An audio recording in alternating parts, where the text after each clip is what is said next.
Burung heron ini benar-benar mempercundangi elang dalam hal kecepatan maupun ketangkasan. Mungkin burung elang lebih unggul.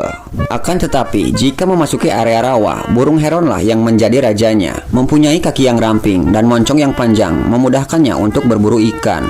Lihatlah burung elang yang menunggu sedari tadi, mulai mendekati burung heron. Dia coba untuk membegal ikan hasil buruan burung heron, tapi dilawan balik, mengeluarkan nada ancaman pun tidak berpengaruh besar. Hingga akhirnya sang elang mulai kehabisan kesabaran.